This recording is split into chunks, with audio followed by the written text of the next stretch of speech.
안녕하십니까. 전병호 대행입니다.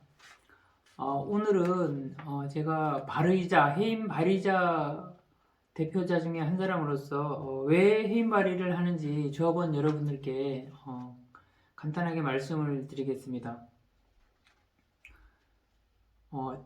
지금까지 집행부가 2년, 추진위까지 3년을 끌어오면서 뭐 한두 가지 실수를 할 수도 있고 뭐 잘못할 수도 있겠지만 해임을 해야 될 정도까지 잘못이 있는지를 하나하나 짚어보도록 하겠습니다. 먼저 지금까지 집행부는 불통으로 일관해 왔습니다.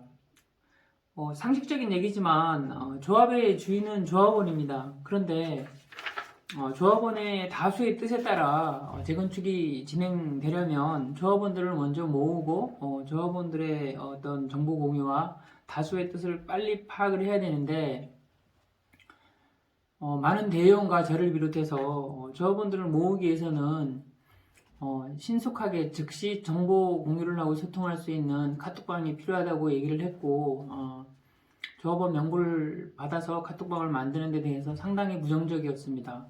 뭐 핑계는 많았지만 어쨌든 제가 조합원 명부를 신청하면서 소통방에 조합원을 초대하는 순간부터 지속적인 지금까지 비방을 해왔죠.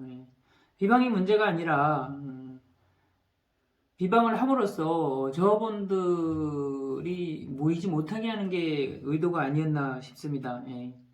그럼 조합원의 다수의 뜻을 파악하지 못하면 재건축이 늦어질 수밖에 없는 이유를 한번 말씀을 드려보겠습니다. 예를 들어서 주차장 비율 설문조사 건입니다. 대표적인 것이죠.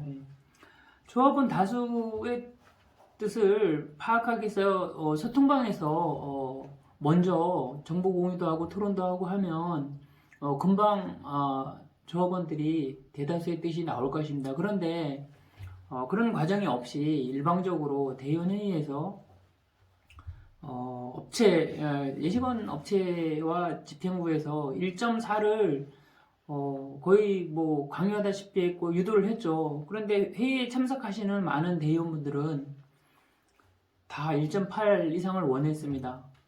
그럼 결국은 대의원들 회의에 참석하지 않고 집에서 서면 결의서로 투표를 할 수밖에 없는 구조였는데요. 그 과정에서 정보 공유가 일어나지 않았기 때문에 결국은 1.4로 결론이 났었죠. 그런데 시간이 지나면서 조합원들이 관심을 가지기 시작하고 주차 비율이 1.4일이 턱없이 부족하다고 여론이 형성이 되니 다시 여론조사를 하는 것이었습니다. 그러는 과정에서 설계 변경이 일어나야 되고 비용이 늘어나게 되겠죠. 자, 그러면 처음부터 조합원의 다수의 뜻을 파악했다면 그런 일이 없었겠죠. 그러면 집행부는 상식적으로 누가 하더라도 객관적인 정보 공유를 제공하고 토론을 하고 중요 사안을 결정하게 하면 비용도 안 들고 다툼도 없을 것이고 시간도 절감되는 것입니다.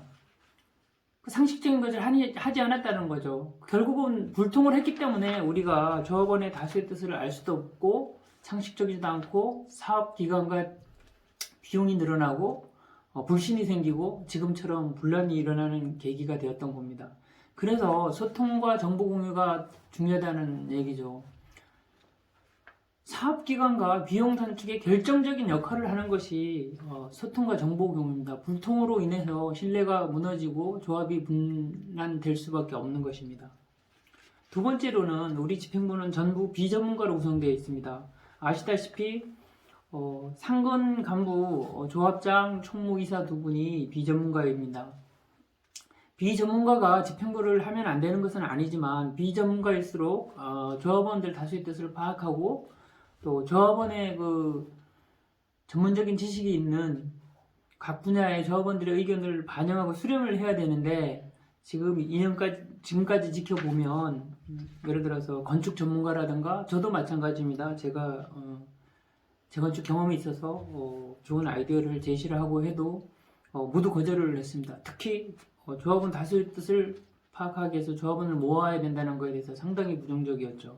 자, 여기서부터 신뢰가 무너지고 상식적이지 않기 때문에 저는 이게 문제가 있는 집행부구나 라고 판단을 하고 조합원님들을 모으기 위해서 더 이제 활동을 했었습니다. 결국은 비전문가가 조합원의 말을 안 듣고 건축업계 전문가나 우리는 박사님도 두 분 계십니다. 그분들이 초창기에 많이 도와드리려고 했는데 모두 비전문가가 거절했다라는 게 상식적으로 맞지가 않습니다. 그러면 결국은 업체가 모든 것을 결정하는 상황이 일어날 수밖에 없고 그렇게 진행이 되었죠. 예. 그래서 이거 하나만 봐도 집행부가 해임이 돼야 된다라는 사유가 되는 것입니다. 비전문가가 조합원의 뜻을 따르지 않으면 업체의 뜻을 따를 수밖에 없고 업체는 돈을 벌기 위해서 업체에 유리한 쪽으로 뭐든지 결정을 하지 조합원을 위해서 결정을 하는 업체는 거의 없습니다. 자, 그러면 또 다른 이유 중에 하나인 해임 발의의 이유죠. 예. 대의원회의 기능 상실, 이사회의 기능 상실 상당히 큽니다. 조합원의 권익과 손실을 따지고 권익을 보호해주고 하는 그런 기능이 대의원회의입니다. 근데 대의원회의 멤버를 보면 일단은 조합원들이 유능한 조합원들이 골고루 적극적으로 활동을 하시는 분들이 구성이 되어야 조합원 여러분들 권익을 보호하고 집행부나 업체를 견제할 수 있습니다. 조합원 권익을 유일하게 보호하고 지켜줄 대의원 회의 기능이 상실되었다면 이것은 집행부의 책임입니다. 집행부가 대의원 회의가 기능이 상실되었다면 다른 조치를 취해야 되겠죠. 그런데 지금 대의원 회의에 거의 참석도 안 하고 모든 주요 결정이 서면 결의서로 결정되었는데 그렇다면 집행부에서는 주요 결정 사항을 결정하기 전에 정보 공유와 공개 토론, 객관적인 정보를 조합원들한테 줄 수 있는 시스템을 만들어야 되는데 그러지 못한 것이죠. 그래서 대의원 회의가 상실되었기 때문에 조합원들 권익을 찾아줄 수 있는 시스템이 저희 방화 5국에는 없습니다. 대의원 회의나 이사회가 조합원을 위해서 있는 회의인데 지금까지 회의록이나 결과를 봤을 때는 집행부나 업체를 견제한 기록이 없고요. 비용 절감을 하기 위해서 노력한 사례도 없고요. 사업 단축안을 제시한 기록도 없습니다. 자, 이런 회의, 이런 기능이 조합원들에서 필요합니까? 네, 이것은 어쨌든 집행부의 책임이 없다고 할 수 없습니다. 또 하나는 해임발을 하는 이유가 업체 선정입니다. 누가 생각해도 우리 대단지 강서구의 최고의 구역에 있는 방화 5구역의 업체들이 중전 업체가 뽑혀야 되는 게 상식입니다.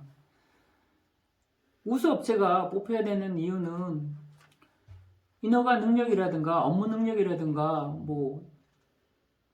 초등학생이 생각해도 영세업체와 우수업체의 업무 능력이나 인허가 능력은 차이가 많이 있겠죠. 그런데 어쨌든 결과는 설계업체도 영세업체가 뽑혔고 정비업체도 업계에서 상당히 순위가 낮은 업체가 뽑혔고요. 정비업체나 설계업체가 가장 중요하지 않습니까? 재건축에서 시공사 못지않게 중요한 두 개의 업체가 그런 식으로 뽑혔다는 것입니다.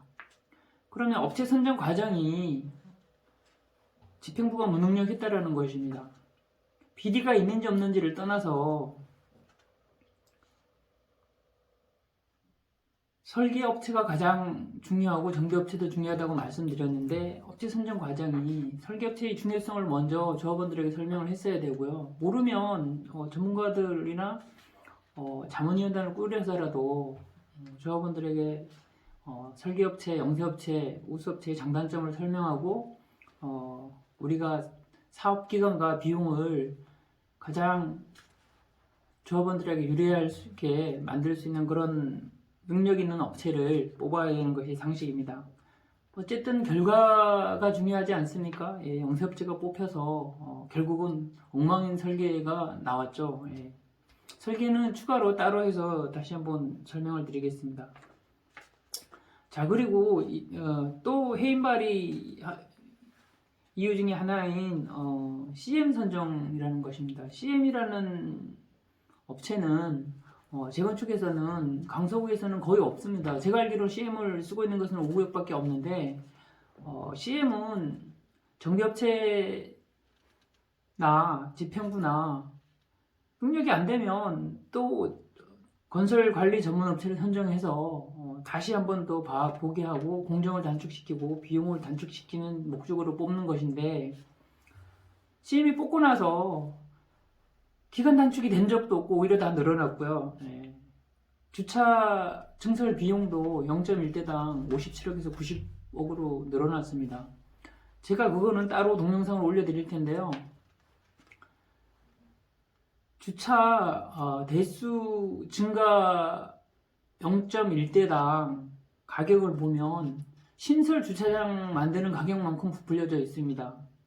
특히 저희 구역은 제가 동영상으로 몇 번 말씀드렸지만 저희 지하에 땅속에는 뭐 안반도 없는 지역이고요. 비용이 크게 증가되지 않는 토사로 이루어진 구역이라 굉장히 우리 조합원들에게는 행운인 구역인데 반대로 비용은 많이 부풀려져 있습니다. 비전문가가 봐도 0.1대 가구당 0.1대 늘어나는데 90억을 해놓은 것은 대수로 따져보면 대략 5천만원 가까이 대당 비용이 드는 걸로 되어 있습니다. 그것은 자세하게 다시 한번 다뤄보도록 하겠습니다. 전문가님들이나 주변에 알아보면 상당히 비싼 비용이라고 합니다. 자, 비용을 줄이고 사업기간을 단축시키기 위해서 뽑은 CM이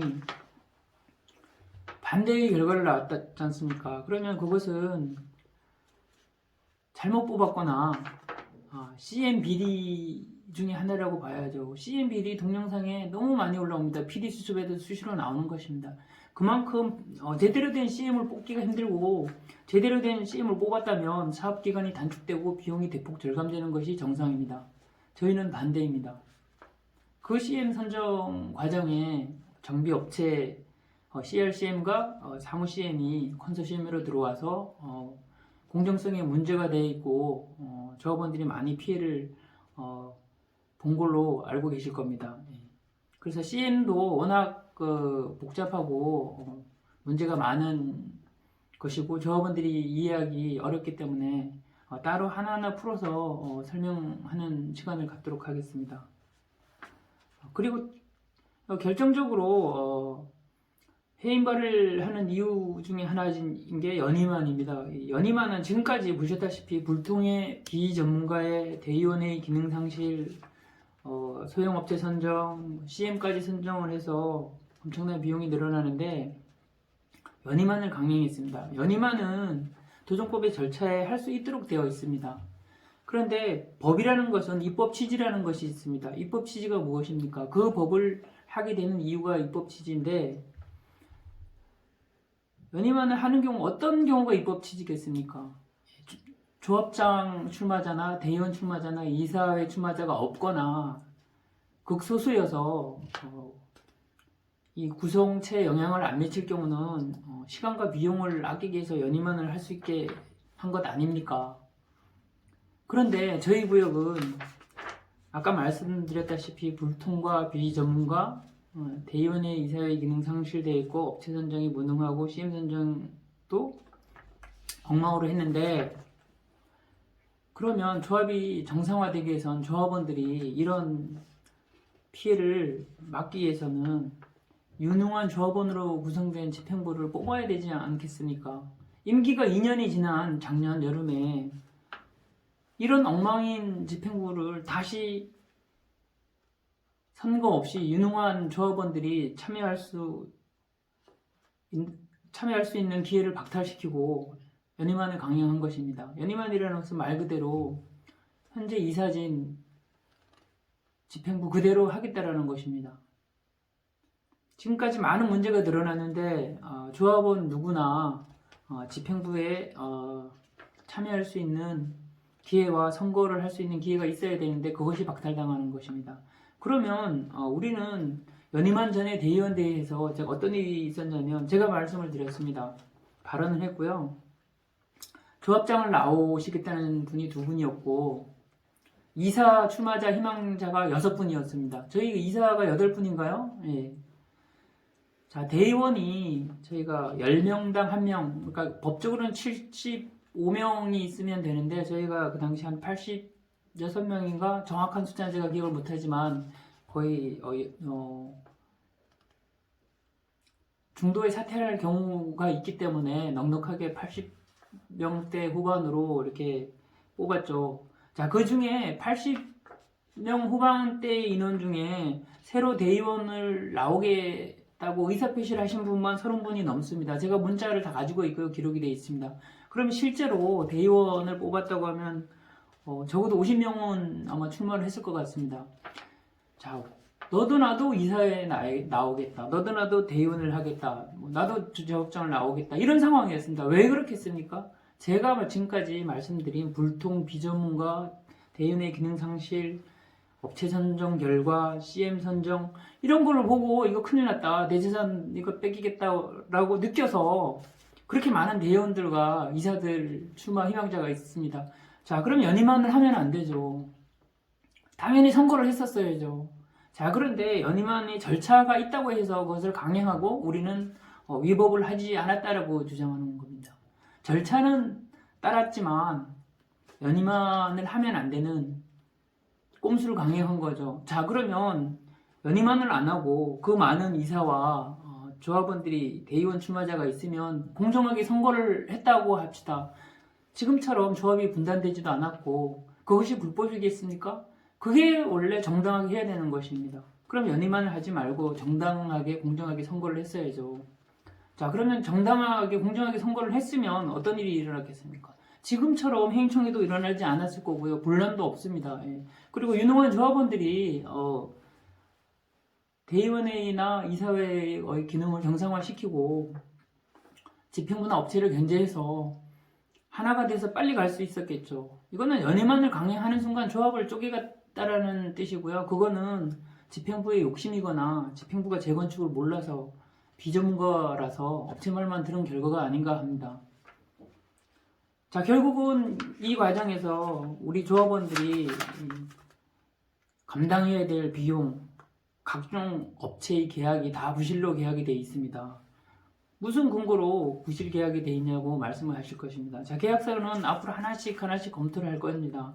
저희가 조합원님들한테 정보 제공하고 설명할 기회를 지금 집행부에서 원천 차단하고 있지 않습니까? 예, 저희 발의자를 반대파로 몰고 저희의 전화를 못 받게 하고 어쨌든 정보 공유와 저희 조합원들의 알 권리를 원천 차단하기 때문에 앞으로 이게 더 분란이 커지지 않을까 걱정이 됩니다. 집행부는 지금이라도 빨리 정정당당하게 발의자와 토의를 하고 문제점과 해결책을 찾아서 조합이 하나로 가게 만들어야 하는 것입니다. 발의자의 정보를 원천 봉쇄한다고 해서 언제까지 숨길 수 있을 것 같습니까? 분란은 점점 커집니다. 해임 총회를 방해를 해서 자리를 지킬 수 있을지 모르나 추후에 점점 일어나는 분란과 불신을 어떻게 감당하려고 하십니까? 제가 집행부면 먼저 얘기할 것입니다. 잘못한 거는 인정하고 고치겠다고 잘하겠다고 하는 것이 맞는 것이죠. 지금 불신과 분란을 더욱 키우고 있는 것이 현재 집행부의 행태입니다.